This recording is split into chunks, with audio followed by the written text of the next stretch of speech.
Welcome to the Last Beer Show.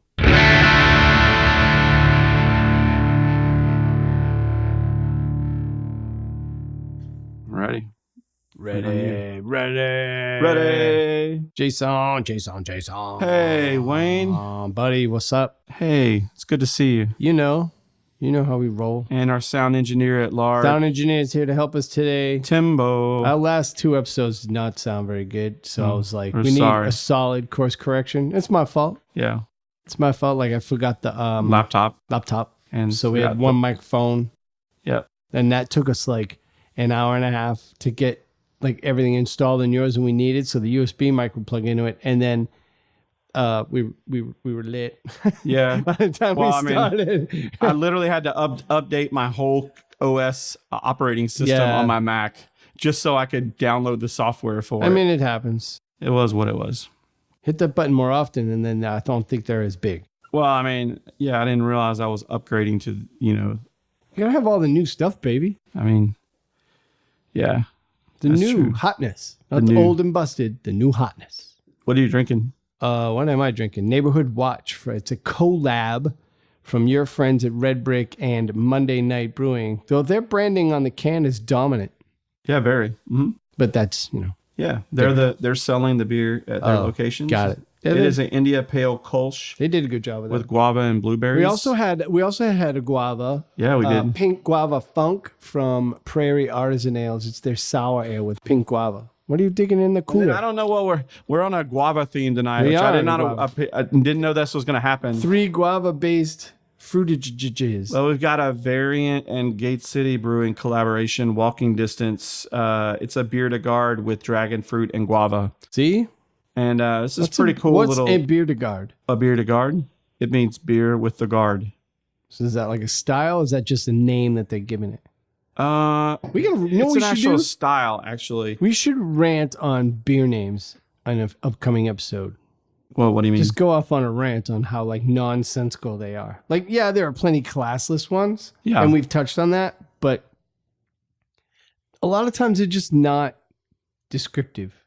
Like, I wonder if we've gone too far and it starts getting dialed back at some point. Well, so beer to guard is actually, it's a more traditional style that's based out of France. Okay. So that whole style, the beer to guard style, comes from, normally they're traditionally brewed in France. So it's like Berliner Weiss. It's like a strong pale ale. Like some style you never heard of 3 years ago. Suddenly, everybody's making it. It's all the rage. Yeah. It's going to be beer to guards like next summer. It's a strong pale ale. It's like a farmhouse saison. Ooh. That's a very similar style to a beer to guard. You have my attention. So this one's really cool.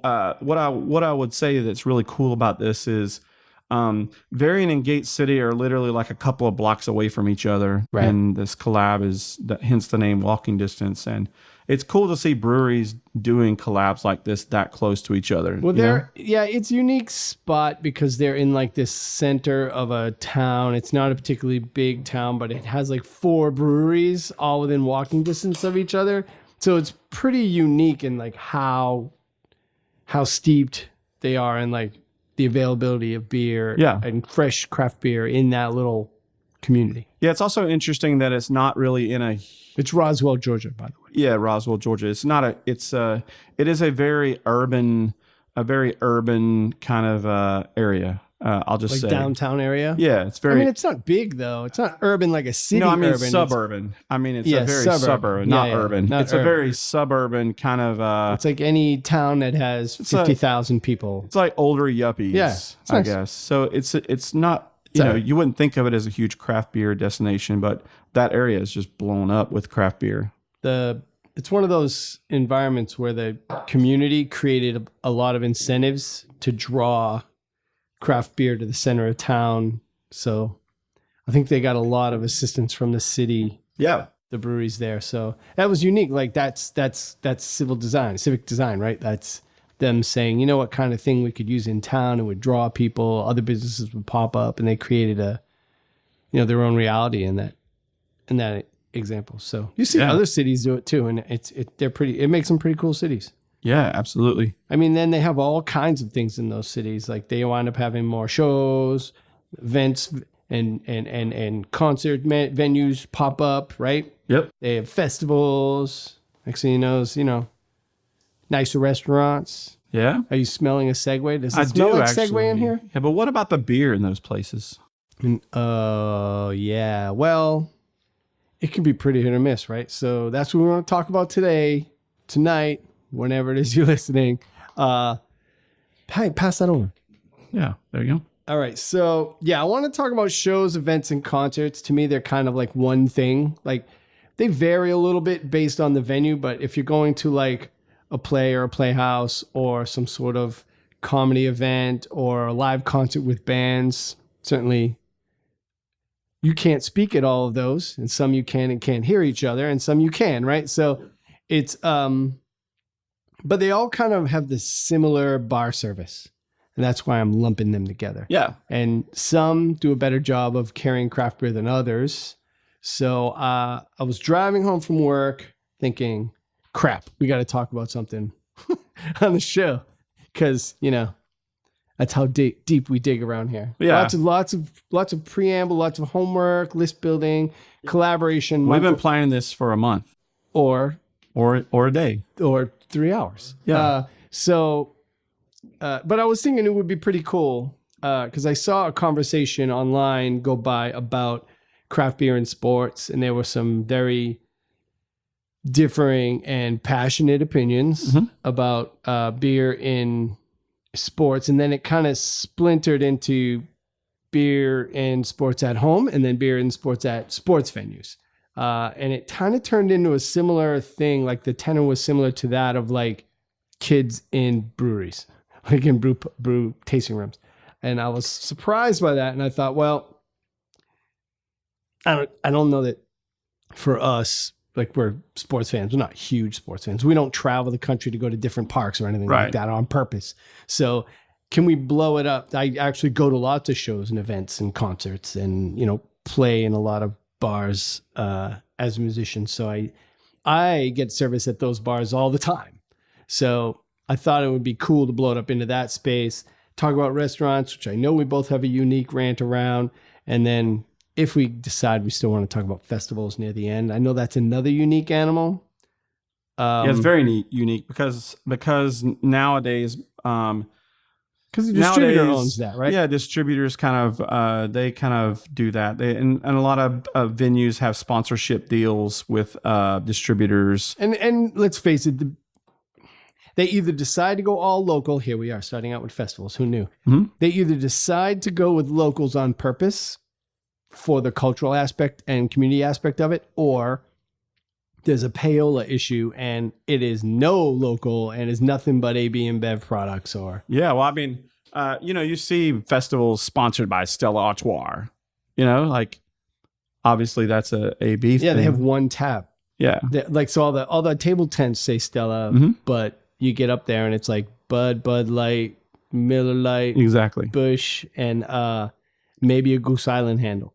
Well, so on that note, very recently I went to a venue that said craft beer, and so you get up there and it's one tap of Terrapin, all the other taps were Miller Coors taps, and you're like, but they're all owned by Miller Coors. So the giant sign is selling craft beer, but you get up there and there's one that is arguably craft. Yeah, right. Certainly started out as craft. That's right.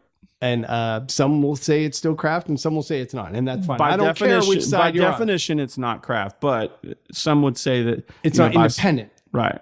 So that I'm not arguing that. I'm fine with either side of that argument. No, but I don't care. But Miller Coors just basically own that station. And there's a bunch of Coors Light. Yeah. Well, that's local to us because like my office is like almost across the street from the new ballpark, corporate bank park that the Atlanta Braves play in. And I know it's all contractually, it's all Miller Coors products in the whole place, and there's a lot of Terrapin stuff going on there. Well, they have a tap room and they brew there. They have a thing they call it a brew lab. Terrapin runs a brew lab there, and they've actually released some of the beers that they've brewed there, similar to the Blue Moon stuff that they've done out in Coors Field. This walking distance.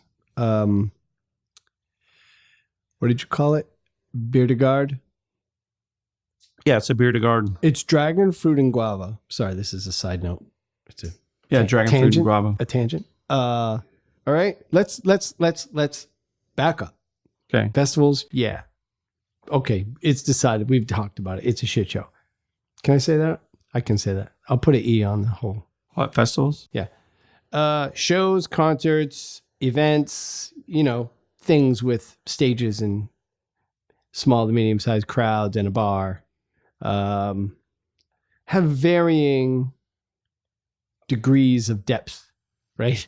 At the bar. Yep. There's always going to be things from big beer because they sell a ton of it. That's right. And then there's usually a few local options or a couple of nationally distributed options, right? There'll be like a Ballast Point or a Funky Buddha. Sorry, I know, soft spot for you still. Or the Goose Islands and all those things. But then there's going to be local options too. And that's, obviously, given the nature of our show, that's what we go around. Right. But, when the volume's high or you're at a comedy show or you're at, fancy guy like you, Hamilton, like, what's your tactic when you get in there? Well, so our local major theater here in Atlanta, the Fox Theater, which is nice a historic theater here, which is kind of where I see shows like that, although maybe not Hamilton. They actually have they have a couple of good Monday night taps. And Monday night is a great local craft brewer. They're still independently They have owned. a lot of locals there. Yeah, it's a pretty good venue. It's a great venue. Not everybody's that lucky. They'll have EDB, emergency drinking beer. They'll have some other things. That's right. So that venue is pretty good. Generally, if I go to a venue, because like I'll use this as an example. When I went to I think is it the TD Center in Boston? TD Bank, TD North, Bank whatever Center, whatever. Yeah.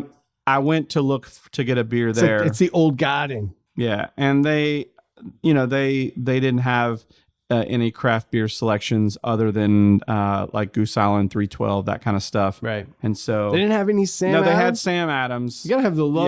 Yeah, they had Sam Adams. Sammys or Harpoons. So I had to use my New England accent for you, Tim. That's pretty good.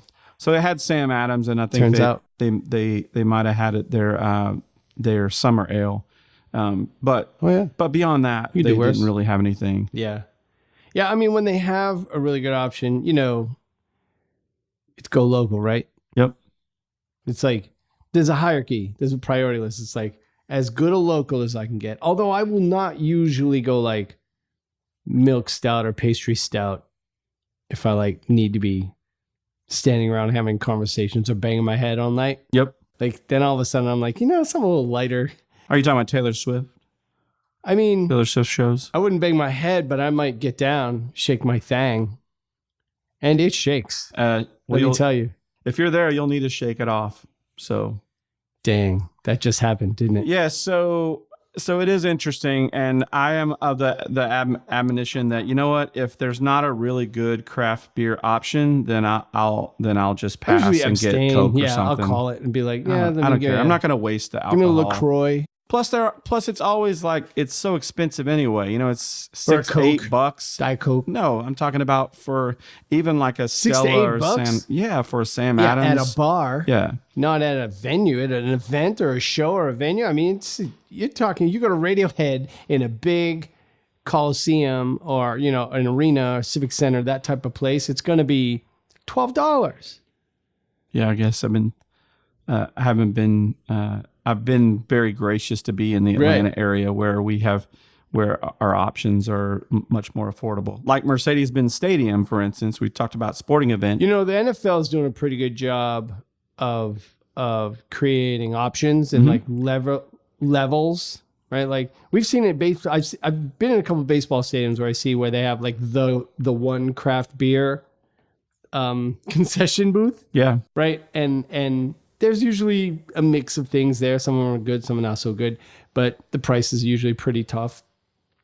But they are doing that thing here in town at that one at the Falcon Stadium where it's they have the $5 craft beer, the IPA that they're not telling anybody who makes it. Yeah, I just read about that. And then they've got, which is great. They're trying to create something. I'm sure it's Goose Island 312 or something like that. I'm sure it's Terrapin or Yeah, it's got to be. It said a local brewer. It said a local brewer Working for a brewery. I know which brewery it's not. A local brewer. I can doesn't help start because to narrow it Georgia down. has the largest AB InBev brewery in the Southeast. That's true. It's in Cartersville. Yeah, and let's see, Terrapin is locally and owned 100% by Miller Coors. So there's no local? telling who it is. Yeah, it's technically local. Yeah, technically. But I doubt it's like Creature Comforts or Three Taverns or any of the more popular and trendier. Yeah, that is.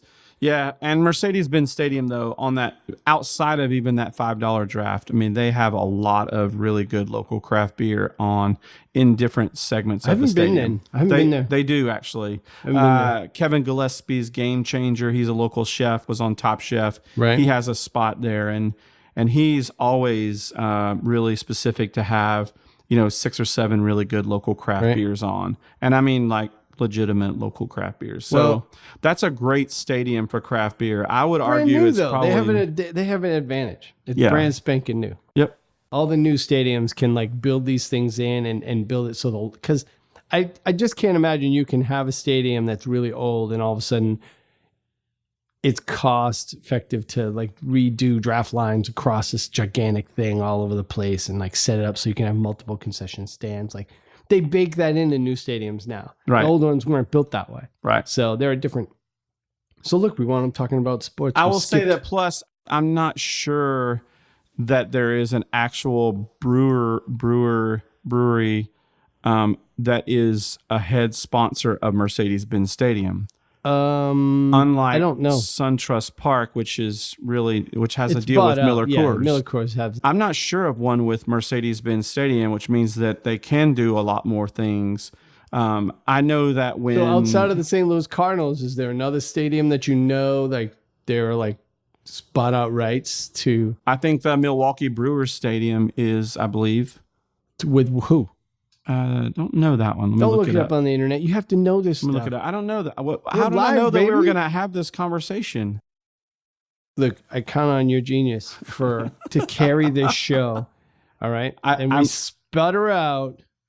I'm pretty sure that the Milwaukee Brewers have if they don't, that would be a miss on somebody's part, right? Their name is the Milwaukee Brewers. It's probably not New Glarus. It's probably Pabst or something. Yeah, maybe. All right, so. So let's talk restaurants. Talking restaurants, buddy. I'm telling you. Let's talk about restaurants. Oh, by the way, this is drain pour. In my mouth. It's all right. Okay, so I like it. All right, back on track. I have gone to a lot of mediocre restaurants, average to artisanal, maybe grungy places, grimy places that have a really great good menu, or do a good job of making artisanal pub food. And obviously they always have an amazing craft beer list, right? And then you go to a really nice restaurant and they have incredibly sophisticated, custom made, cocktails. And wine lists that turn over every night. That are bananas amazing. Right. Like, really awesome. But they have like one craft beer, and it's always like just a meh pale ale, or something like Stella, because it comes in a fancy glass. And then, but no, they don't. They just have the small little mini Tom Collins or something like that, like a water glass they give you, and then they give you the bottle, like, and you're like, what am I do with this? The beer in the bottle doesn't fit in the little glass, and if it does, there's no room for a head. It's not a beer glass, and I have a strategy. I'm going to break it down to you. Or they don't have any craft beers at all. And you're just like, can I speak to the manager? Like, what is going on over here? Like, what do you... So this is an interesting conversation because I've had this conversation before because it mirrors the specialty coffee industry where there are, amazing restaurants serving Royal Cup, or even Keurig K-cup kind of coffee. Dreadful. And you're like, the chef is a You have a Michelin-rated world-renowned- chef, and he's serving coffee that you could get at Waffle House, you know? They thought a week in advance about tonight's menu. That's exactly They right. have gone through the logistical challenge of getting all of the ingredients they need. They've designed it. They've cooked test meals, tasted it, and then they've cooked again and had the staff taste it so they could talk about it at the tables. Like a week's worth of work went into tonight's menu. And what do you get when you sit down and you want to have an ice cold, delicious beer that matches the palate, that pairs well with this amazing meal you've ordered? Is you get a 312. Yeah, or Sam Adams. Or a Sam or a Heineken. Yeah, that's right. Yeah, and that is across the board, and that's because although they put a lot of money into sommeliers and mixologists, Right. Unfortunately, that's not really They're not aware, or they just don't care about these incredible farmhouse ales or wild ales, or the other sour, like kettle sours, different types of beers, or the big pale ales, or maybe purposefully getting a light Kolsch or something that will go well with anything else, like oysters or something like that. It's like, really? Yeah. You're this smart and you didn't think about this side of it. So here's my trick. If they do have a half decent craft beer, because they'll usually have one, maybe two local half decent craft beers. It's never an amazing one, but it'll be a decent one. Is when they give you that little dinky water glass, because they don't have pint glasses. They didn't buy them, right? They'll have gorgeous bulbous wine glasses. Ask the waiter to bring you one of those. And then look over to where he goes, because he and the manager are going to be having a conversation about whether or not they should bother sending you a glass or tell you no. They're going to talk about it. They'll look at you and your table. They'll talk. They'll look back at you and your table again. Then they'll talk. And usually, ultimately, they'll bring you a glass. But it's really funny to see how strenuous it is for them to send a wine glass with no wine in it up there so you could pour beer in it and sit at a table in the middle of the restaurant. But I'll tell you this, the beer fits, my big honking nose fits, so it's a match made in heaven. It's a solid glass. Yeah. Yeah, I guess I spend too much time at Burger King, I guess, because they're not really having this. You go to issues. Moe's, get yourself a burrito. They got a lot of Moe's have they'll have beers. They got the Modelo, the Negro Modelo. They'll have the Stella. So a friend of mine is kind of head of the beer program at Focus Brands, which owns Moe's. They don't all have it though. The one by my place doesn't have we went beer. to Schlotzsky's Austin Eatery up near us. They bought Moe's. And Focus Brands owns all of those brands, and I think they had 4 or 5 different local beers on. Awesome. Which is really cool, actually. The Moe's near my place has no craft beer, and I think I'm going to boycott them henceforward. Because I wanted nachos and beer, for $13. Give me nachos and beer for $13. I'm hot. I'm sticky. It's summer. Wanted just tired from working all day, stuff my face with cheese and beer. So much to ask? Yeah, it's not much to ask for. No. Instead, I got that Coke machine with the bad user interface where you got 6,000 flavors. And you the gotta, freestyle machine. Yeah, you got to navigate through zero or diet or regular, and then you get into the flavors, and then you hit give me the orange vanilla Coke, and you hit it, and then it says it's not highlighted. But it's not. It doesn't say it's out when all the flavors are I'm laughing listed. because this has happened to me. Right? So you hit the flavor you want. No and peach Sprite for you. And we don't have peach. Exactly. It blows up and then it's black and white and you can't hit. Yeah. You're you could have told me 5 minutes ago this flavor was out. Oh, you couldn't. You know what? Not show me that icon. They're like, no peach Sprite for you. Raspberry Sprite. Jeez, man. Dang it. How hard is this? It did happen to you when we were there. You wanted raspberry Sprite or something, and it was out. Yeah. Peach Sprite's where it's at. Raspberry but I'll tell Sprite you that raspberry it's Sprite really interesting because Ken. those machines are notorious for being the most amazing customer research that Coca-Cola can get, because each one of those machines oh my God, the data is connected to their database of, so if 500 people have told you that they want peach Sprite from that location, they take all of that data and all that information. Cracked open a Julius. Treehouse. From Julius. Treehouse. I picked it up myself. It's a big. Oh, sorry, Tim, you poured that. Actually, that's about as good. That Orpheus Serpent bite, the dry hop sour is legit AF. Yep. Can I say that? I'll put an E on that. Yeah, AF. I'm going to say that every time I say something suspect. I don't think you have to do that. You don't think you can? I don't think you need to when you say AF. I'm starting to think I'm too old to say that. Maybe. Yeah. There are a couple of suspect words here. On fleek. May or may not be trendy and or gross. Are you on fleek? We lost track there, and that's not a good look. Yeah. So Sports Inn. Let's talk. We covered sports and stadiums a little bit, but when you watch Sports Inn, how do you prepare? Because I know you are a Georgia football fan. You sit down, you watch the games. Don't tell me otherwise. No, I do, and I'll be there watching the game Saturday too. So I mean, I'll be honest. The University of Georgia is the team that I root for, and they're based in Athens, no shame Georgia. You do your teams. I do and mine. Athens, Georgia is home to a really popular, well-known brewery called Creature Comforts. Yeah. And so, in celebration of the home team, I will probably drink a couple of Creature Comforts beers. We do it. Yeah, we had a bunch of Sam Adams the other night. I had the it's actually a really good lager. They do the 1875. Yeah, it's good. Yeah. You had their New England IPA? Yeah. And what we just had we each bought a 4-pack. Tim and I both bought 4 packs of that. It's good, actually. It's probably the best beer they make, to be honest with you. Yeah. It's probably the best beer they make. It's good. I would say it's almost I think it's surprisingly good. Yeah.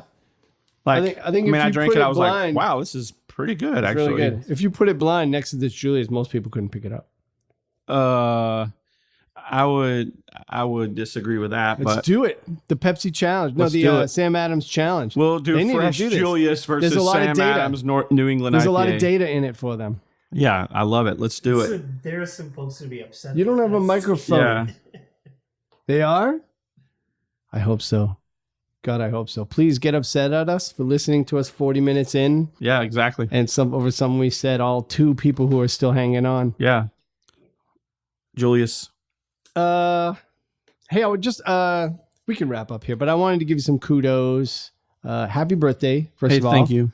I had a lovely time at the bottle share to celebrate you. Oh yeah, I did have a birthday bottle share. It was a really epic bottle share. Yeah, we had like 90. That was 70 or 90. Yeah, it was 90. Cans. I think there were 92 total. It was the next day was painful. It was painful, but I actually had to go to another share. You did at Brick Store. Brick Store Pub. And I saw it on Facebook, and I go, that mother grabbers at Brick Store down the street from me. Drinking 120 different beers. Oh, yeah, that was and wherever. So, that was crazy. Sunday, it's bigger when you're going out in public and do it in a place like that. Yeah. It's just bigger. So needless to say, my birthday weekend was full of the drinks, and I had some amazing craft beer. I think I'm extremely lucky to have the ability to drink the amazing craft beer that I'm able to drink on a regular basis. I mean, with the trading and with the network of people who are always willing to share. Yeah, I want to give a shout out to this is not a sales pitch. That's the nature of the community, though. But I want to give a shout out to Peter from Great Notion, who sent me a box today.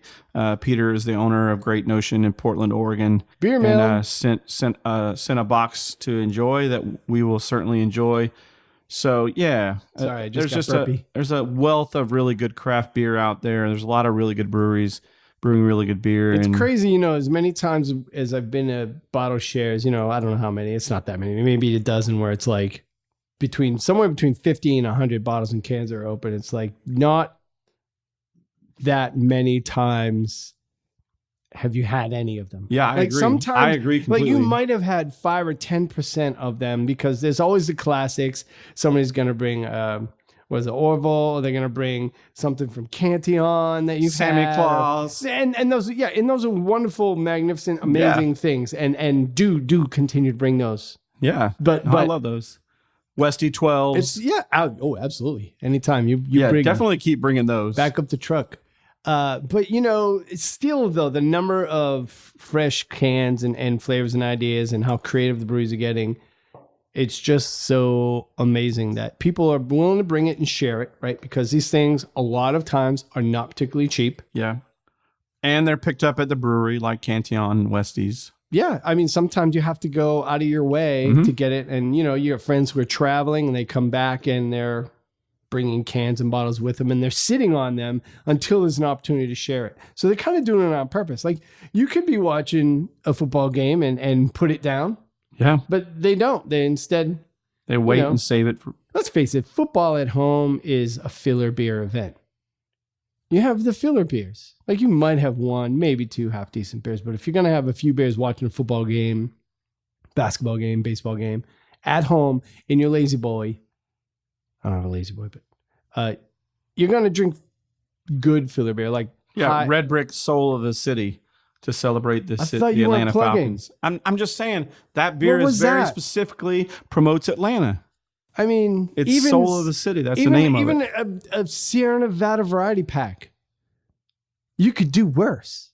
Yeah, you could. And you would probably get the grocery for $15, 12 of them. And yeah, probably. That's solid. That is what I'm referring to as good filler beer. Gotcha. Right? Like those, like a mixed 12 from Sierra Nevada or New Belgium or Sam Adams. Your filler beer is different than mine, I should say. That's because I work for a brewery. Yeah, I don't get all the short pours and crooked labels and all the fun stuff you get. So my filler beer is different than yours. I'm an average American. Right. That with a big fancy job. Yeah, but I can't spell. Yeah.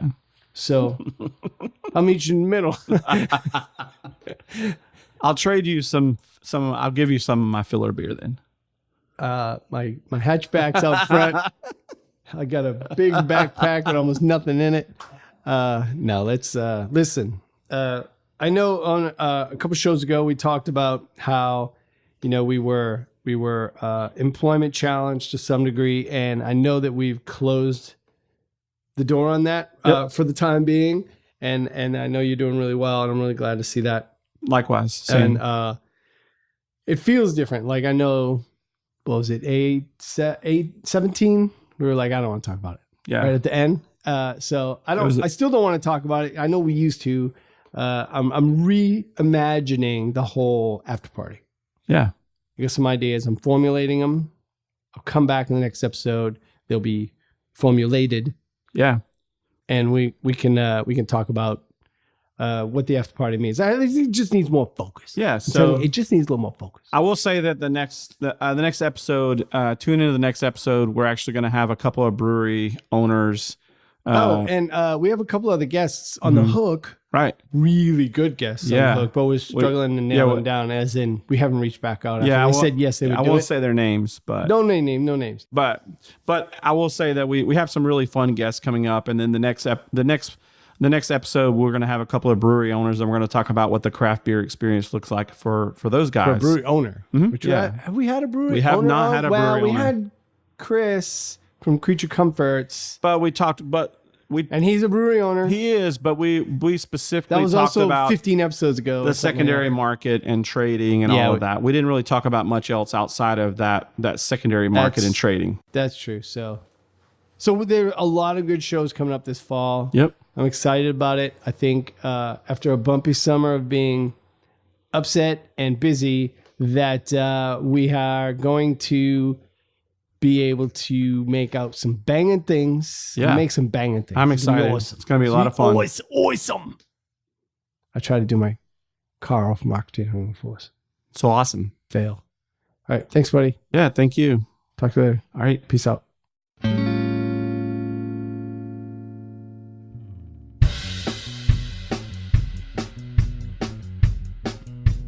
If you have a question or something you would like us to discuss, drop us an email, sip@lastbeershow.com, or hit us on Twitter, Instagram, Facebook @The Last Beer Show.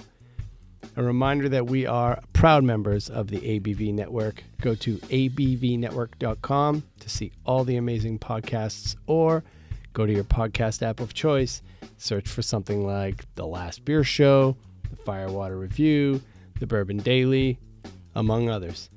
And if you really want to have a good time, go to Instagram and follow the hashtag ABV Network Crew. There's always all kinds of stuff happening on there, and it's a lot of fun. So anyway, thanks for listening. Peace. Oh, wait. One more thing. Please do us a solid and go to iTunes, rate the show. We would be extremely grateful. Thank you very much. Thanks again for listening.